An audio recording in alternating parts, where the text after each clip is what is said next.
హల్లెలూయా. ప్రార్థన చేసుకున్నాం. తలలో వచ్చి కళ్ళు మూసినట్లయితే ప్రభు మనతో లైవ్ లో వీక్షిస్తున్న వారితో మాట్లాడినట్లుగా మనం ప్రార్థన చేసుకున్నాం. స్తోత్రం స్తోత్రం స్తోత్రం స్తోత్రం స్తోత్రం నాయన. మహాపరిశుద్ధుడ మహోన్నతుడ కృప కలిగిన తండ్రి, జీవాధిపతి అయినటువంటి యేసయ్య, జీవము కలిగిన మా రక్షణకర్త, ఉదయకాలం నుంచి ఇప్పటివరకు నాయన పనుల్లో ప్రయాణాల్లో ప్రభా వినుటకును చదువుటకును ఇష్టమును పుట్టించిన మా తండ్రి మీకు వందనములు చెల్లిస్తూ ఉన్నాను. ఈ రాత్రి కాల సమయంలో కుటుంబ ఆశీర్వాద ప్రార్థనని కుటుంబాలకు ఆశీర్వాదకరముగా దీవెనకరముగా చేయండి. ఎంతమంది ప్రభా లైవ్ లో వింటూ ఉన్నారో, ఎంతమంది చూస్తూ ఉన్నారో వారిలో విశ్వాసాన్ని అధికపరచండి, రాకని సిద్ధపరచండి.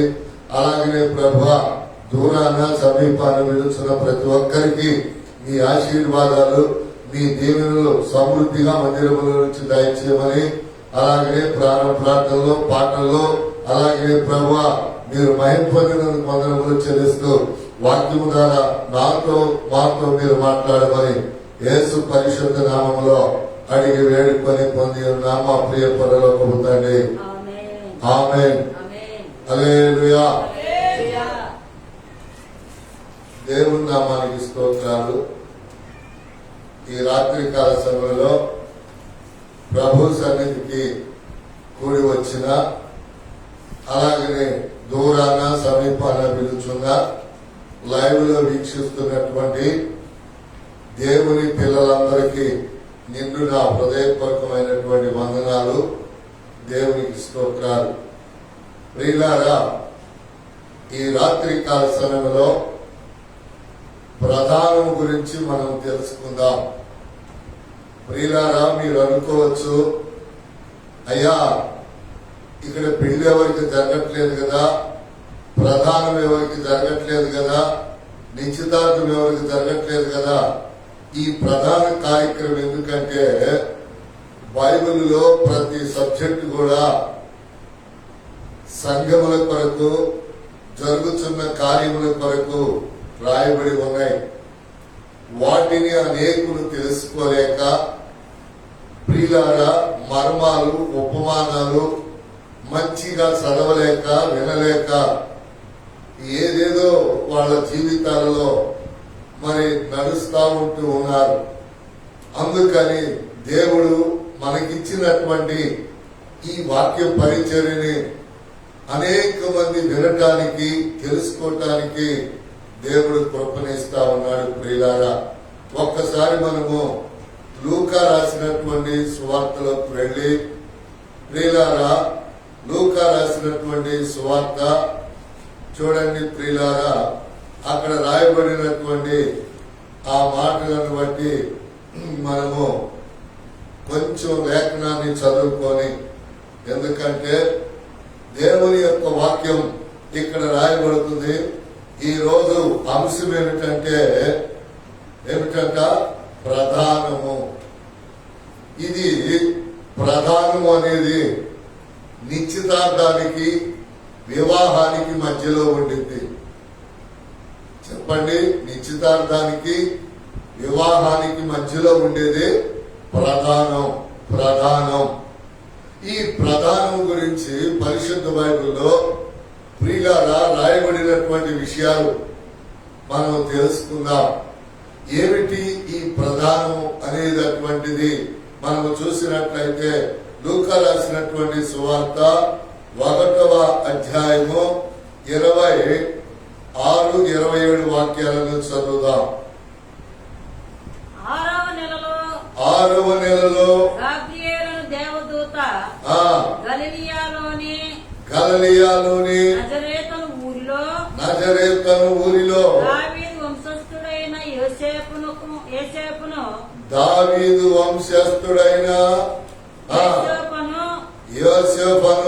పురుషునికి ప్రధానము చేయబడిన కన్నిక యొద్దకు దేవుని చేత పంపబడెను. ఆ కన్నిక పేరు మరియా. చూడండి ప్రియులారా, దేవుని యొక్క వాక్యములో ఎప్పుడైతే ఒక వ్యక్తికి ప్రదానము చేయబడతా ఉందో ఆ వ్యక్తికి పేరు రాసేస్తూ ఉన్నారు. ఇదేమిటి? ప్రధానము. ప్రధానం అంటే నిశ్చితార్థము తర్వాత జరిగేది, వివాహానికి ముందు జరిగేది. ఈ ప్రధానము గురించి ఇక్కడ రాస్తూ ఉన్నాడు కదా.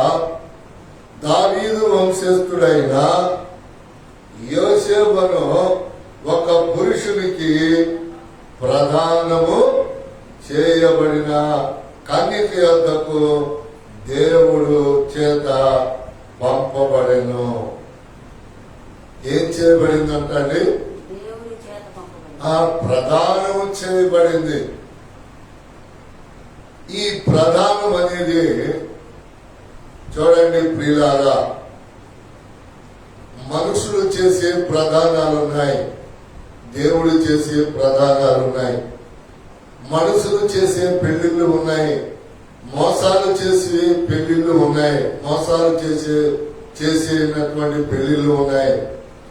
దేవుడు తన మనసులో తలంచుకొని చేసేటటువంటి ప్రధానాలు, వివాహాలు ఉన్నాయి. దేవుడు ఎక్కడ తలస్తాడంట? తన మనసులో. ఎందుకంటే చూడండి ప్రియులారా, ఎవరి నోట పట్టినా పెళ్ళైన వారేమో ఎందుకురా పెళ్లి నరకం అంటాడు, పెళ్లి కానుడో ఎప్పుడు చేసుకుందామని చూస్తాడు. ప్రియులారా, నరకం అంటాడే గాని దానిలో దేవుని మాట నెరవేర్చబడుతుంది. ఏమిటండి ఆ దేవుని మాట అంటే? ప్రియులారా, వివాహం జరగటం, సంసారంలో సుఖాన్ని అనుభవించటం, దేవుడు వాగ్దానం ప్రకారం పిల్లల్ని ఇవ్వటం, ఆ పిల్లల కోసం శ్రమ పడటం, వాళ్ళని పెంచి మళ్ళా సేమ్ మరి యొక్క వివాహాన్ని వాళ్ళని అందించటం. అందుకని దేవుని యొక్క నామములో వివాహం అనేది గాని, ప్రధానం అనేది గాని, నిశ్చితార్థం అనేది గాని దేవుని ప్రణాళిక చొప్పున, దేవుని ఆలోచన చొప్పున జరిగేది కానీ మానవుల ఆలోచన చొప్పున జరిగింది కానీ అవి నిలబడవు, అవి ఎక్కువ కాలము నిలవవు. అందుకని ఇక్కడ రాస్తూ ఉన్నాడు కదా. ఎవరండి, ఎవరికండి అంటే అక్కడ రాస్తూ ఉన్నాడు. ఏమని రాస్తూ ఉన్నాడు? దావీదు వంశస్థుడైన యోసేపు పురుషునికి ప్రధానం చేయబడింది. ప్రియులారా, ఈ రోజున జాగ్రత్తగా వింటున్నారని చెప్తున్నాను. ఆడవాళ్ళు పెళ్లిళ్ళు చేసుకుంటున్నారు, మగోళ్ళు పెళ్లిళ్ళు చేసుకొని జీవిస్తా ఉన్నారు. అయితే లోకము ఎటు నడుస్తుంది అంటే పాపమునకే ఎక్కువ అవకాశం ఇస్తూ పాప భోగిష్టలలో మనుషులు నడుస్తూ ఉన్నారు. చూసారా? అందుకని దేవుని యొక్క వాక్యం ఈ రోజున చూడండి, ప్రధానము లేకుండా పెళ్లి ఉండకూడదు, నలుగు లేకుండా ప్రధానం ఉండకూడదు. ఏముండాలండి? నలుగు ఉండాలి, ప్రధానము ఉండాలి. ఈ రోజున నాకు చెప్తున్నారు ఫోన్లలో, ప్రధానం ఏం లేదు పాస్టర్ గారు, పిల్ల ఎక్కడి నుంచి బయలుదేరుతున్నాయి, పిల్లవాడు అక్కడి నుంచి బయలుదేరుతారు. పెళ్లి రోజు కూడా నలుగురు లేవు. ఒక్కసారి ఈ లోక రాసినటువంటి సువార్తలో వేలు పెట్టి ఒక్కసారి మనం మన బైబిల్ని వెనక్కి తిప్పుదాం, కీర్తన గ్రంథానికి వెనక్కి తిప్పుదాం ప్రియులారా.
మంచిది కనిపించట్లేదు అన్నమాట.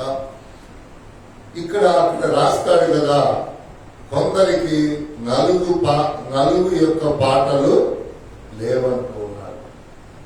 ఇప్పుడు మరి అక్కడ ఆ మాట ఎందుకు రాశాడయ్యా అనేది మనం గమనించినట్లయితే కీర్తనాకారుడు యవనస్తులు తప్పక తొట్టిల్లుతారు గనక, వివాహం అనేది పవిత్రమైనది గనక, నలుగు అనేది ఈ యొక్క ప్రధానమైనది కనుక దాని విషయంలో మరి పవిత్రమైనటువంటి వివాహానికి దేవుని పాటల ద్వారా, దేవుని యొక్క నలుగు కార్యక్రమముల ద్వారా వారిని దేనికి అప్పగించారంటండి? నలుగు కార్యక్రమానికి వాళ్ళని అప్పగించారు ప్రియులారా. అందుకని దేవుడు తన వాక్యాన్ని బట్టి మనతో మాట్లాడుతూ మనకు తెలియచేస్తూ ఉన్నాడు.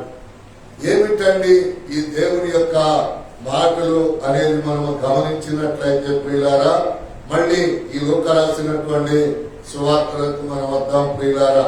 ఆయన చెప్తూ ఉన్నాడు కదా, ఏమంటూ ఉన్నాడు? ఆయన ఏమంటున్నాడు? ప్రధానము చేయబడిన కన్యక వద్దకు దేవుని చేత పంపబడెను. ఆ కన్యక పేరు మరియా.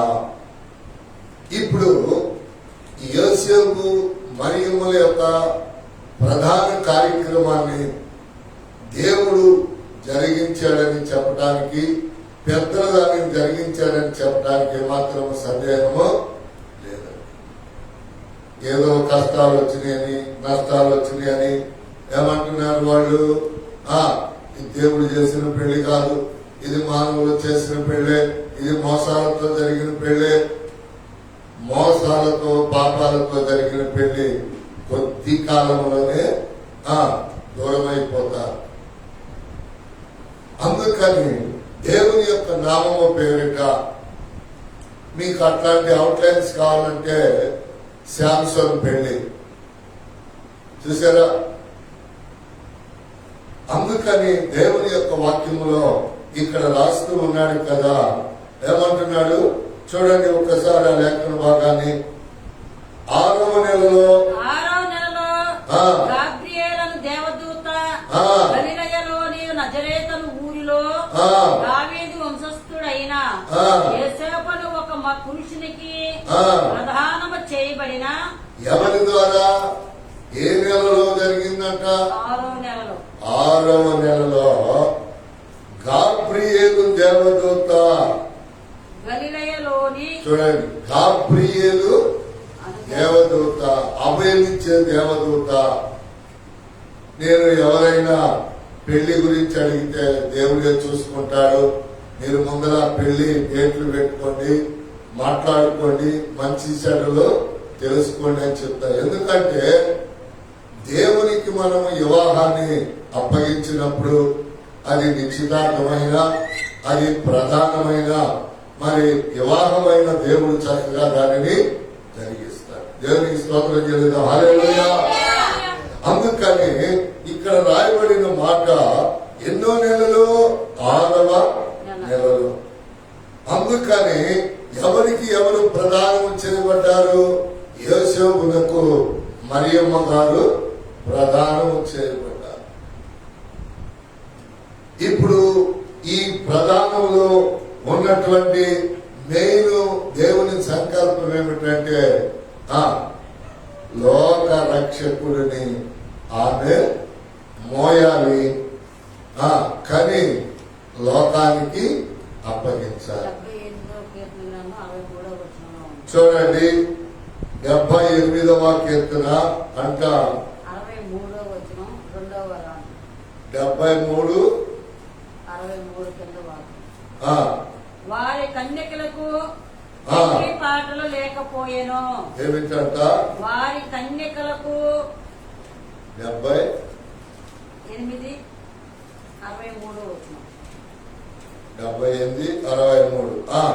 వారి కన్యకలకు పెండ్లి పాటలు లేకపోయేను. చూసారా? అండర్లైన్ చేసే ఉంది, కానీ నాకు కనపడదు. నేను ఎక్కడ చూస్తున్నానంటే వేరే కీర్తనలో చూస్తా ఉన్నాం. ఇది అంటలైన్ చేసే ఉంది. అగ్ని వారి యవనస్తులను భక్షించెను, వారి కన్యకలకు ఏమి లేవంట, పెండి పాటలు లేకపోయాను. చూడండి, అగ్ని వారి యవనస్తులను భక్షించను. ఎవరి యవనస్తులను అగ్ని భక్షించింది? మనం ఆలోచించాలి. మనం బైబిల్లో మనం చూస్తే సొదొమ గొమొర్రాలో ఉన్న పాపము చేసి దేవునికి భయపడక ప్రతి యవనస్తులను అగ్ని ఏం చేసింది? తిని పడేసింది. కాల్చివేసి తిని పడేసింది. భక్షించడం అంటే ఏంటి? తింటాం. చూసారా? అందుకని దేవుని యొక్క వాక్యములో ప్రియులారా చాలా మంది కన్యకలకు ఏమి లేవంట, పెండ్లి పాటలు లేవు. మళ్ళీ నేను వాక్యము కనిపించింది కనుక దాన్ని రిపీట్ చేస్తున్నాను, జాగ్రత్తగా చూడండి. పెళ్లి పాటలు నలుగు కార్యక్రమం దేనికంటే ఎవరి కాలంలో ఏమైనా తప్పులు చేస్తే వాటిని ఈ నలుగు కార్యక్రమం ద్వారా, అలాగనే మరి ఈ పెళ్లి పాటల ద్వారా వారిని పవిత్ర పరిచి వివాహం అనే పవిత్రతకు నడిపించడానికి. ఎవరికైతే నలుగు పాటలు లేవో, ఎవరికైతే పెళ్లి పాటలు లేవో, ప్రియులారా మన ఊర్లో పేరంటాలు లేవు, పెళ్లి పాటలు పాడేవాళ్ళు లేరు. చాలా సార్లు నేను చెప్తూ ఉన్నా, ఈ పేరంటాలు ఉండాలి. ఎందుకయ్యా అంటే వాళ్ళు నలుగురు వేసే దగ్గరికి వెళ్ళి వాళ్ళు పాటలు పాడాలి, దేవుడి పాటలు. వాళ్ళు పాటలు పాడినప్పుడు ఈ కూర్చొని మౌనంగా ముసుగేసుకొని నలుగేయించుకునే అమ్మాయికి వాళ్ళ పాటలు తగలాలి. వాళ్ళ పాటలు తగిలినప్పుడు ఆ అమ్మాయి ఆలోచించుకునేదమ్మో, నేను ఆ పాటలు ఎలా ఉంటాయంటే జీవితాంతం తనతో ఉండేటట్లుగా వివాహం అనే ఆ పవిత్రమైన బంధానికి అప్పగిస్తూ పాడుతూ ఉంటారు పేరంటారు. అప్పుడు ఆ అమ్మాయి మనసులో నేను చేసింది తప్పు, దేవా నన్ను క్షమించని మనసులో తలంచుకునేది కనుక పాపాలు క్షమించే దేవుడు మరియమ్మలకి యోసేపులకు జరిగిన ప్రధానములో పుట్టిన వ్యక్తి కనుక ఆయన క్షమించి వేస్తాడు. దేవునికి స్తోత్రం. అందుకనే ఈ ప్రధానానికి ముందు నలుగు కార్యక్రమాలు ఉంటాయి ప్రియులారా. కొంతమందికి ఏమి లేవంట, పెళ్లి పాటలు లేవు. చూసారా? అందుకని దేవుని యొక్క నామములో చూసారా, ఇప్పుడు పెళ్లిళ్ళు చాలా చోట్ల ఏం చేస్తున్నారు, గుళ్ళు గోపురాల దగ్గర అక్కడెక్కడ చేసుకుంటే ఆ పెళ్లిళ్ళకి పాటలు ఉండవు, పాటలు ఉండడు, ఆలయం కూడా ఉండదు. ఆ పెళ్లిళ్ళు ఎలా ఉంటాయా, ఎలా జరుగుతాయా అంటే అది దేవుడికే తెలియాలి. అందుకని దేవుని యొక్క వాక్యములు ప్రియులారా, ఒకసారి మీరు హోషేయ గ్రంథానికి మీ బైబిల్ తెప్పండి. హోషేయ గ్రంథానికి మీ బైబిల్ తెప్పండి. హోషేయ గ్రంథానికి మీ బైబిల్ తెప్పండి. ఈ హోషేయ గ్రంథంలో దేవుడు ఒక మంచి సేవకుడికి ఒక తప్పులు చేసేటటువంటి ఆమెకి వివాహము చేస్తూ ఉన్నారు. ఎవరేమే చెప్పాలి మీరు, ఎవరేమే ఒక మంచి సేవకుడికి లోకంలో తప్పులు చేసే విశ్వాసికి ఏం చేస్తా ఉన్నాడు, వివాహం చేస్తా ఉన్నాడు. కొడుకు పుట్టాడు, కూతురు పుట్టింది, అయినా మనిషిలో మార్పు రా. దేవుడు ఎందుకు ఒక మంచి దైవజనుడికి ఆ తప్పులు చేసామని అంటగట్టాడో తెలుసా? దానిని మంచిగా మార్చాలని. అది మారడు అంటే దేవుడు ఏం చేశాడంటే మొదటిగా క్షమించి పెళ్లి చేశాడు, కొడుకు పుట్టాడు. రెండోసారి క్షమించి పెళ్లి చేశాడు, కూతురు పుట్టింది. మూడోసారి కూడా పాపం చేసింది.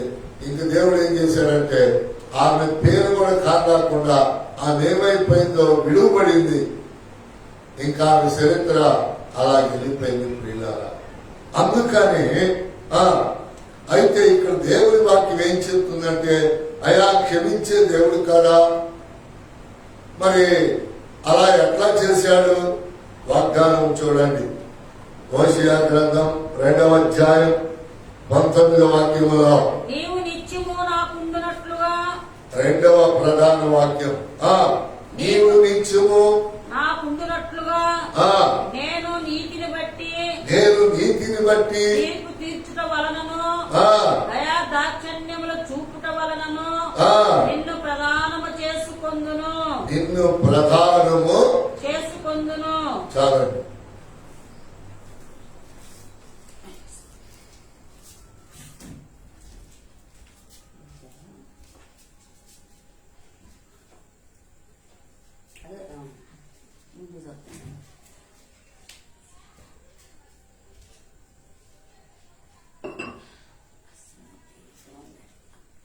కొంచెం ముందు వచ్చింది.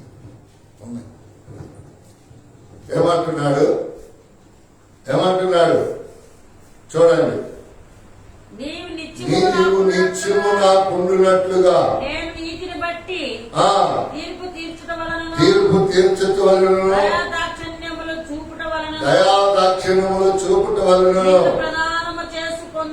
నిన్ను ప్రధానము చేసుకొందును. ఈ పెళ్లికి ముందు ప్రధానం ఎందుకో తెలుసా? ఒక్క రోజు కూడా పెళ్ళైనటువంటి భార్యాభర్తలు విడివిడిగా ఉండటానికి వీల్లేనే లేదు. ఉన్నారు అంటే సాతాను ఏం చేసిందంట వాళ్ళ మధ్యలో దూరము చేసేసి. అందుకని ఈ ప్రధానం అనేటటువంటిది నిత్యము నీవు నాకుండినట్లు ఎప్పుడు మరణం వరకు. ఎవరో ఒకరు మరణించే వారికి ఈ ప్రధాన వాగ్దానం ప్రజలలో, దేవుని ప్రజలలో కార్యం చేసింది. చూడండి, ఎన్నో తప్పులు ఉంటూ ఉంటాయి, ఎన్నో కొట్లాట్లు ఉంటూ ఉంటాయి. నాకు అవసరం లేదన్నవాడు, ఎన్ని రకాలుగా మాట్లాడిన వాడు కలిసి ఏం చేస్తారు? మరలా నడుస్తా ఉంటారు, కలిసి జీవిస్తా ఉంటారు. అయితే బైబిల్ చెప్తా ఉంది, భర్త తన భార్యను ప్రేమించి క్షమించాలి, భార్య తన భర్త యందు వాంఛ కలిగి విధేయురాలై ఉండాలి. వేరే పురుషుని యందు ఆమె వాంఛ కలిగి ఉంటే ఆమెను ఎప్పుడైనా దేవుడు ఏం చేస్తాడంటే అతని దగ్గర నుంచి తప్పించేస్తాడు. పురుషుడు ఏం చేయాలి?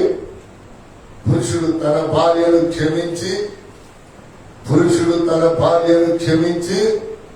ప్రేమించాలి. అయ్యా ఎక్కడుంది వాక్యం అంటే, పాపము చేసినటువంటి అవ్వముని ఆదాము క్షమించాడు, ప్రేమించాడు. అలాగనే స్త్రీ ఏమి చేయాలంటే తన భర్త ఏమి చెప్తే, ఎందుకని అప్పటికే తప్పు చేసింది, ఒకసారి చేసింది, 2 సార్లు చేసింది. లోకములో చూడాలి. లోకములో ఏం చూడాలి తెలుసా? ఒక్కసారి తప్పు చేసిన స్త్రీని చాలా మంది రోషము కలిగిన భర్తలు వదిలేస్తారు. ఏం చేస్తారు? వదిలేసినప్పుడు నా భర్త ఎంత మంచివాడైతే నన్ను క్షమించాడనే బుద్ధి జ్ఞానము కలిగిందైతే ఆలోచించుకునేది, లేదంటే నా పెత్తనం సాగుతుంది లేని పాపాలు చేస్తూనే ఉండింది. అప్పుడు ఆ మంచి భర్త ఆమెను దేవునికి అప్పగించాడనుకో, హోషేయ అప్పగించేసాడు ఆమెని. నీ మాట మేరకు చేసుకున్న పిల్లని కన్నా నీ మాట మేరకు మళ్ళీ దాని పాత జీవితంలోకి, రోత పరిస్థితుల్లోకి వెళ్ళిపోతా ఉంది కనుక నేను నీకు అప్పగిస్తున్నాను అన్నప్పుడు దేవుడు మరలా ఆమె యొక్క విషయాలలో ఏమాత్రం కూడా కలుగు చేసుకోలేదు. తోడున్నటువంటి వ్యక్తికి అన్ని సక్రమముగా జరుగుతాయి. చూసారా ప్రియులారా, దేవుడు తోడున్న మనిషికి ఏం జరుగుతాయి? అన్ని సక్రమంగా జరుగుతాయి. భోజనం, బట్టలు అన్ని. ఎందుకనంటే అదే దేవుని యొక్క తోడండి. చూసారా, చాలా మంది ఉంటారు. ఇప్పుడు ఈ పాపం చేసే మనిషి కూడా ఏమనుకునేది చెప్పాలి. పాపం చేసే మనిషి కూడా ఏమనుకునేది, నాకు అన్ని బాగానే జరుగుతున్నాయి. కానీ నీవు తీర్పులోకి వెళ్తావు, పాపము చేస్తున్నావు కనుక, ఇతడు దేవుడు తోడై ఉన్నట్టు వ్యక్తి కనుక ఇతనికి తీర్పు లేదు. దాని కారణం ఏమిటంటే నువ్వు లోకములో శరీరాన్ని ఆధారం చేసుకుని బ్రతుకుతూ వచ్చావు. ఇతడు కష్టమైన, నష్టమైన, ఉపవాసమైన, కన్నీళ్ళైన దేవుని కటాక్షం కోసమే ఎదురు చూశాడు. అందుకని ఇక్కడ రాస్తూ ఉన్నటువంటి మాట చూడండి ప్రియులారా, ఇక్కడ రాస్తూ ఉన్నాడు 1వ అధ్యాయం 2వ వచనం చదువుదాం. మొదట యెహోవా హోషేయ ద్వారా ఈ మాట సెలవిచ్చెను, జనులు యెహోవాను విసర్జించి బహుగా వ్యభిచరించి ఉన్నారు గనుక నీవు పోయి వ్యభిచారము చేయి స్త్రీని పెండ్లాడి వ్యభిచారము వల్ల పుట్టిన పిల్లలను తీసుకొనుము అని ఆయన హోషేయకు ఆజ్ఞ ఇచ్చెను. ఎవరితోనండి? హోషేయతో కాదు, ఎవరితో? వ్యభిచారము చేసిన స్త్రీతో. హోషేయ పవిత్రుడు, దేవుని మాట వినేటటువంటి వ్యక్తి. కానీ ఎవరిని చేసుకోమంటున్నాడు? వ్యభిచారం. వ్యభిచారం అంటే మీకు ఎప్పుడు ఏం చెప్తాను నేను, 2-3 మార్చినటువంటి స్త్రీని వ్యభిచారి అని పిలిచారు. నేను కాదని, దేవుని వాక్యం దేవుడే పిలిచాడు స్వయాన. పాపాత్మురాలు, వ్యభిచారిని అని దేవుడు పిలిచాడండి, నేను పిలవలేదండి. ఎందుకంటే నేను పాపిని కనుక నాకు అర్హత లేదు. అందుకని ఇక్కడ రాస్తూ ఉన్నాడు కదా, చూడండి, ఒక మంచి వ్యక్తికి ఎవరు తగిలిస్తున్నాడు? దేవుడు వ్యభిచారిని తగిలిస్తున్నాడు. ఒక మంచి వ్యక్తికి స్వామిని తగిలిస్తాడు. ఒక మంచి వ్యక్తికి త్రాగుబోతును తగిలిస్తారు.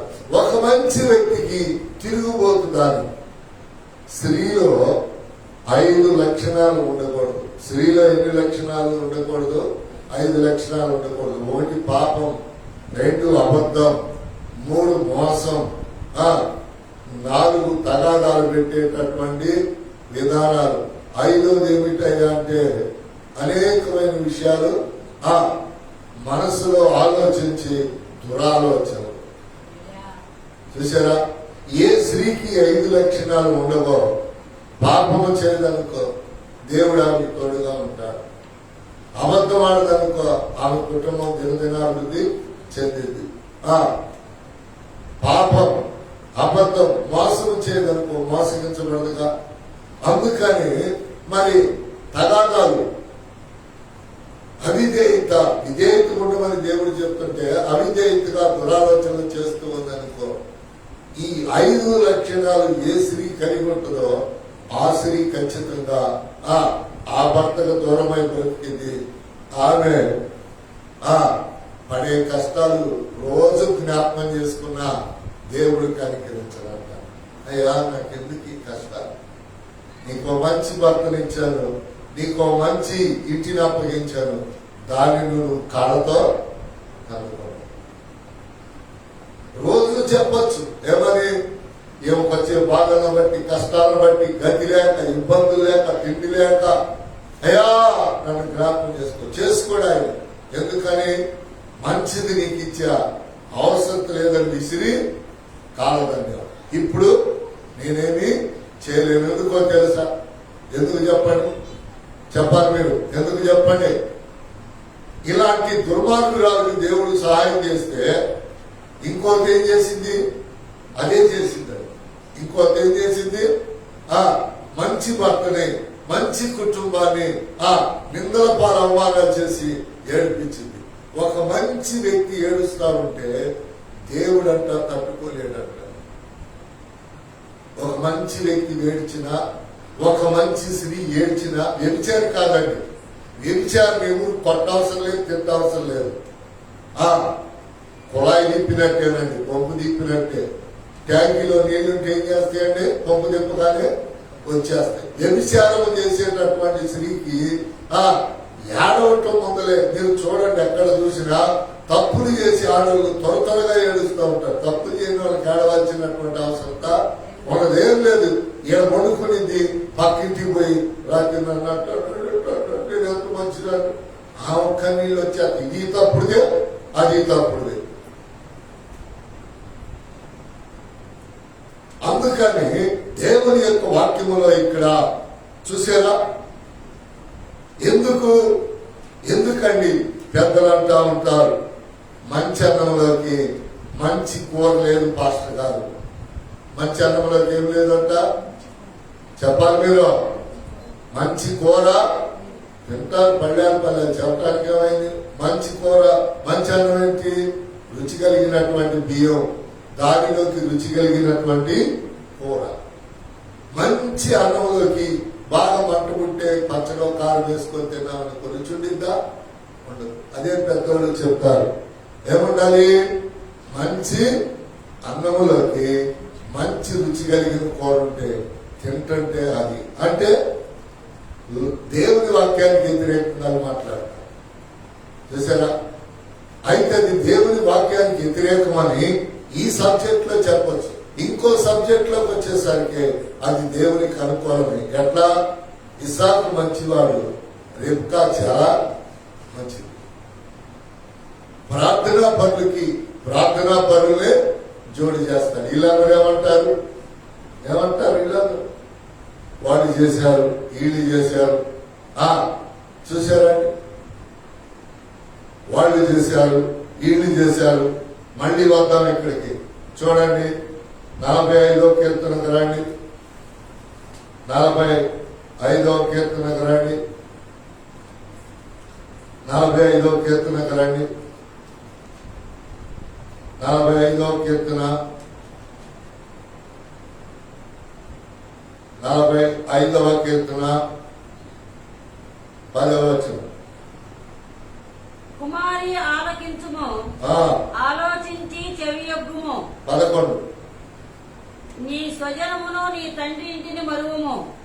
ఈ రాజు నీ ప్రభువు, అతడు నీ సౌందర్యమును కోరినవాడు, అతనికి నమస్కరించుము. ఇప్పుడు పెళ్లి చూపులు అనేవి ఒక్కసారే జరుగుతాయి. ఈ ఒక్క చూపులను ఏం చేస్తాడు? నచ్చిందని చెప్తాడు, నచ్చిందని చెప్పి. దేన్ని బట్టి చెప్పండి? దేన్ని బట్టి? చాలా మంది అంటారు డబ్బులు బట్టి, అట్టెట్ అంటారు. ఏది కాదు, అందమును బట్టి. సౌందర్యం అంటే ఏంటి? అందమును బట్టి వివాహాలు జరుగుతాయి. అయితే వాళ్ళకి ఆ టైంలో ఎలా కల్పిస్తాడో, ఏం ఆలోచన చెప్తాడో తెలియదు. చూసారా? మొదటి చూపులోనే ఏమైంది? సౌందర్యం అతనికి నచ్చింది. నీ సౌందర్యమును కోరినవాడు, అతనికి నమస్కారం. అందుకని ఎవరైనా సరే దేవుని యొక్క వాక్యములో చూడండి, పెళ్లి చూపుల్లో అదే చెప్తారు, నీ అందాన్ని కోరిన వారు మాత్రమే నిన్ను చేసుకోగలరు. నీకెప్పుడు చెప్తాను? గుడ్డిదానికి, ఒంటిదానికి అందరికీ పెళ్లిళ్ళు అవుతాయి. చూసారా? అందరికీ పెళ్లిళ్ళు అవుతాయి. ఒక్కసారి మనము ఆది కాండంలోకి వచ్చినట్లయితే ప్రధానంలో ఏమేమి ఉండాలో చెప్తూ ఉన్నాడు ఆది కాండంలో భక్తుడు. చూడండి, 24వ ఆది కాండము 52వ వచనం లేదా 50 నుంచి చదువుదాం. 50, 51, 52, 53, 24. లాబాను ఇది యెహోవా వలన కలిగిన కార్యము. ఇప్పుడు ఈ ప్రధానం అనేది ఏమిటంట? యెహోవా వలన కలిగిన కార్యము. మేమైతే అవునని గాని కాదని గాని చెప్పజాలము. ఎందుకని పెళ్లి చూపుల్లో వాళ్ళిద్దరు ఒకళ్ళకొకళ్ళు ఇష్టపడ్డారు. ఇదిగో రిబ్కా నీ ఎదుటనున్నది, ఆమెకి తీసుకొని పొమ్ము. యెహోవా సెలవిచ్చిన ప్రకారము ఈమె నీ యజమానుని కుమారునికి భార్య అగును గాక అని అని ఉత్తరం ఇచ్చిరి. అబ్రహాము సేవకుడు వారి మాటలు విని యెహోవాకు సాష్టాంగ నమస్కారం చేసెను. తరువాత ఆ సేవకుడు వెండి నగలను, చూడండి ప్రధానంలో ఏమేమి ఉండాలో చూడండి. ఎండి నగలను, బంగారు నగలను, వస్త్రములను తీసి రెబ్కాకు ఇచ్చెను. మరియు అతడు ఆమె సహోదరి తల్లికిని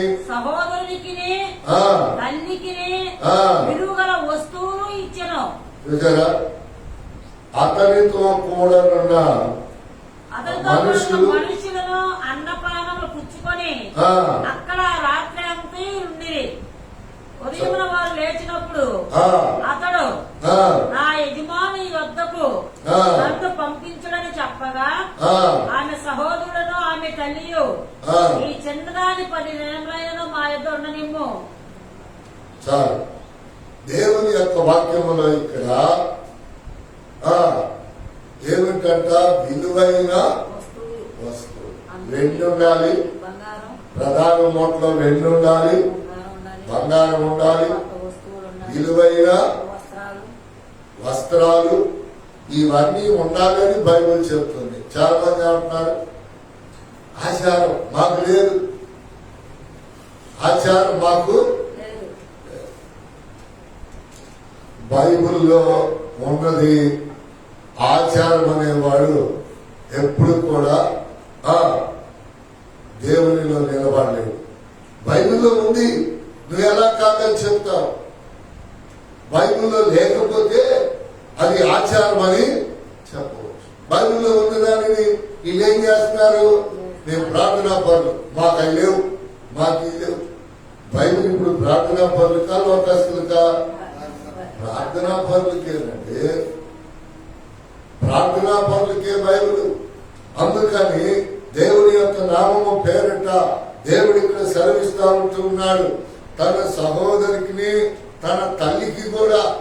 మనలో ఏం చేస్తున్నారు తెలుసా, ఈ బైబిల్ తెలియక మన సంఘ పెద్ద రాస్తాడు అత్తసేరా ఏది, వాళ్ళేమో 200 150 తెస్తారు.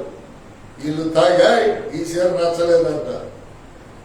విలువైన వస్తువులు వెండి బంగారం, వాటితో పాటు విలువైన వస్తువులు చూసారా. అందుకని ఇవన్నీ కూడా ఇచ్చి ఆ రాత్రి వాళ్ళు అక్కడే ఉండాలి, భోంచేసి పండుకోవాలి.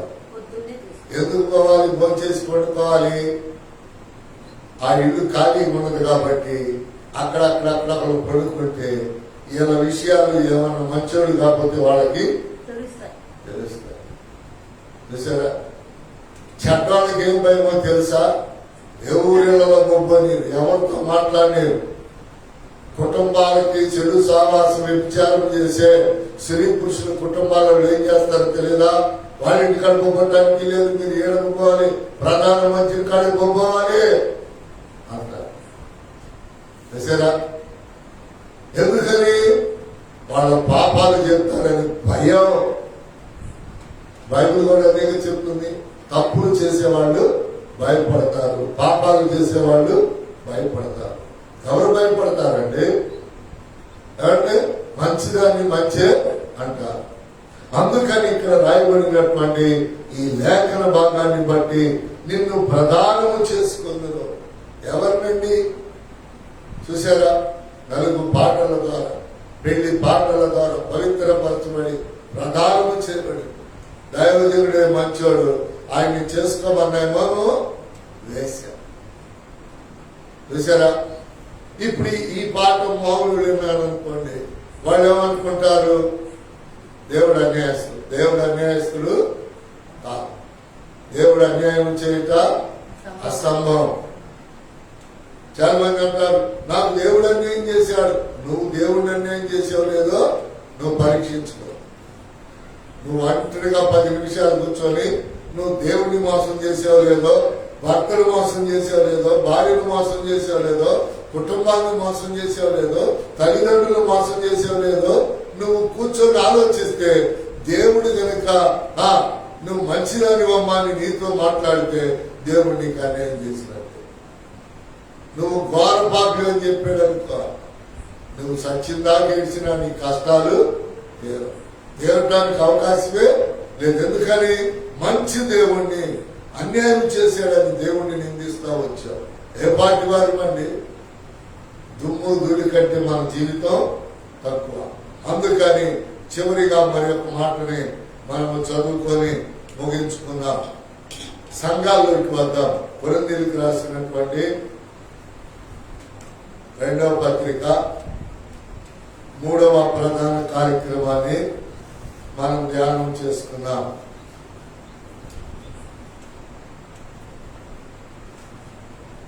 కొరింథీయులకు రాసినటువంటి 2వ పత్రిక 11వ అధ్యాయము 1-2 వచనాలు చదువుకుంటే వీటిని ధ్యానించుకొని మనము ప్రధాన వర్తమానాన్ని ముగించుకున్నాం. కొంచెము వివేకముగా నేను మాట్లాడినను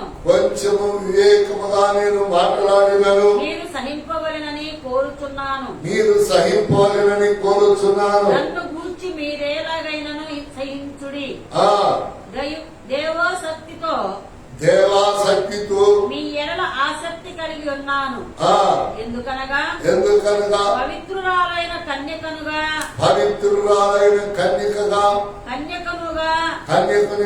ఒక్కడే పురుషునికి అనగా క్రీస్తుకు సమర్పింపవలెనని ప్రదానము చేసితిని గాని సర్పము తన కుయుక్తి చేత అవ్వను మోసపరచునట్లు మీ మనసులను చెరపబడి క్రీస్తు ఎడలనున్న సరళత నుండి పవిత్రత నుండి ఎట్లయినను తొలగిపోవునేమో అని భయపడుతున్నాను. సరే చూడండి, చూసారా, మనల్ని ఒక్క పురుషుడికి సంఘమంతా కూడా ఎవరిని పెళ్లి చేసుకోవాలి? యేసయ్యని. గొర్రెపిల్ల వివాహ మహోత్సవానికి మనం సిద్ధపడుతున్నాం. మన పిల్లల పెళ్లిళ్ళకి, మన చుట్టాల పెళ్లిళ్ళకి, వాటికి కాదు మనం సిద్ధపడుతుంది. మరి దేనికండి అంటే తండ్రి యొక్క కుమారుని యొక్క పరిశుద్ధాత్మ నామములో ఈ యొక్క ఏకాగ్రను సంసారులుగా చేసేటటువంటి దేవుడు ఈ యొక్క సంఘము అనబడుతున్నటువంటి మనలను ఆయనతో స్తుతించి మహిమపరచడానికి మనల్ని ప్రదానం చేసి, అయితే సర్పము ఎలా వచ్చిందండి? ఎలా వచ్చింది? కుయుక్తితో వచ్చింది. యేసు క్రీస్తు మార్గములో రాలేదండి. అందుకని ఈ సర్పము తన కుయుక్తితో వచ్చి దేవుని పిల్లలను, ఎవరి పిల్లలండి? దేవుని పిల్లలను ఏం చేయటానికి? పాడు చేయటానికి. అందుకని చూడండి 19 ప్రకటన గ్రంథం 19వ అధ్యాయం గొర్రె పిల్ల వివాహ మహోత్సవమునకు చూడండి, మహోత్సవమునకు మహోత్సవ సమయము వచ్చినది. ఆయన భార్య తన్ను తాను సిద్ధపరచుకొని ఉన్నది. పెళ్లి కాకుండా భార్య అంటే ప్రదానం చేయబడిన తర్వాత వివాహం అనేది విందు కొరకే గాని ప్రజలకి తెలియబడటమే. అన్ని విషయాలలో నిశ్చితార్థం అప్పుడు, ప్రధానం అప్పుడు తెలియపరచడం. ఇప్పుడు ప్రధానమైన తర్వాత ఏమంటున్నారు? స్త్రీని ఆ అబ్బాయి భార్య. చాలా మంది అంటారు తెలుసా, అమ్మా పెళ్లి కాకుండా మేము మీ అమ్మాయిని అబ్బాయితో మాట్లాడుతున్నాం కాబట్టి ప్రధానం పోయింది, మాట్లాడుకోనివ్వండి, ప్రధానమైంది కదా. చూసారా, నిశ్చితార్థం మొదటి దినం, ప్రధానం రెండవ దినం, వివాహం అనేది మూడవ దినం. మీరు ఒక యోహాను రాసిన సువార్త 2వ అధ్యాయంలో చూస్తే మూడవ దినమున కానా అనే ఊరిలో ఒక వివాహము జరిగింది. ఎన్ని రోజు జరిగిందంట? మూడవ రోజు. ఒకటి నిశ్చితార్థం, రెండోది ప్రధానం, మూడోది వివాహం. ఏ వివాహం ఇది? గొర్రె పిల్ల వివాహ మహోత్సవము. ఇప్పుడు మనము తన భార్యగా ఎక్కడ సిద్ధపడాలి? దేవుని మందిరములో ప్రార్థన ద్వారా, వాక్యము ద్వారా మనము సిద్ధపడాలి. ఎలాగ మనము సిద్ధపడుతూ ఉన్నప్పుడు దేవుడు మనకి తోడుగా ఉంటాడు. ఎందుకని? ఒక మాట చూడండి, అనేక మంది దేవుని బిడ్డలని ప్రభు బల్ల తీసుకుంటూ, ఇదిగో ప్రియులారా ఆయన శరీరాన్ని రక్తాన్ని తిరిగి త్రాగుతూ ఆత్మ పొందేమని ఆరాధన చేస్తూ వాళ్ళు ఏమైపోతున్నారంట?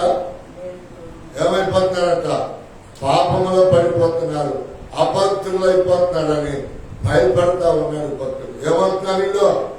దేవుణ్ణి అడ్డం పెట్టుకుని పాపాలు చేయటం, దేవుణ్ణి అడ్డం పెట్టుకుని అబద్ధాలు ఆడటం, మోసాలు చేయటం. అందుకని భక్తుడు ఏం చేస్తున్నాడు? భయపడుతూ.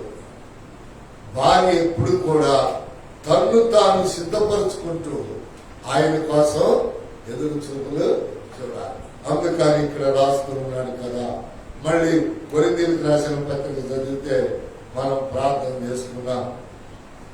కొరింథీయులకు రాసినటువంటి 2వ పత్రిక 11వ అధ్యాయం 2వ వచనం, దేవభక్తితో మీ ఎడల ఆసక్తి కలిగి ఉన్నారు, ఎందుకనగా పవిత్రురాలైన కన్యకగా ఒక్కడే పురుషునికి అనగా క్రీస్తులకు సమర్పింపవలనని మిమ్మలను ప్రధానము చేసి గాని. అక్కడ అయిపోవాలి.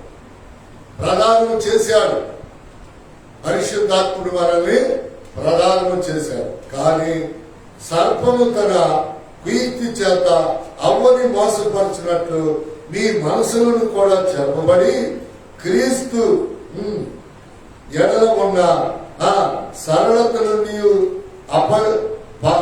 పవిత్రత నుండి ఎట్లయినను తొలగిపోదుమేమోనని భయపడుచున్నాము. చూసారా, మనం ఏం చేయకూడదంట? తప్పు చేస్తానేమో అని అనుకున్నావా? ఖచ్చితంగా నువ్వేం చేస్తావు? తప్పు చేస్తావు అంతే. తప్పు చేయను అని అనుకుంటావా? తప్పు చేయకుండా దేవుడిని నడిపిస్తాడు.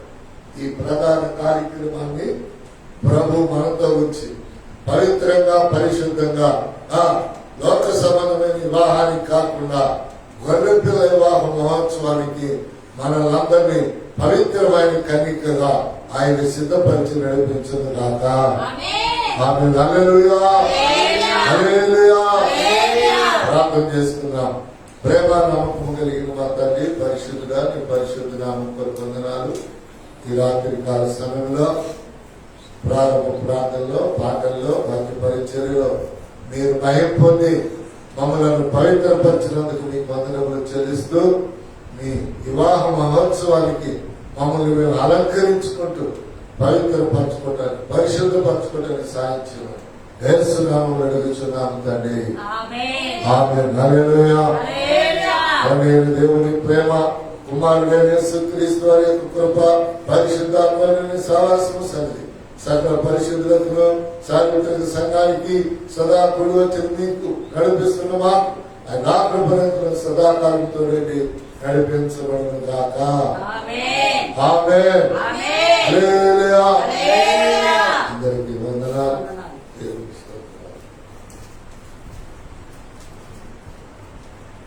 ఫినిషింగ్ శ్లోకం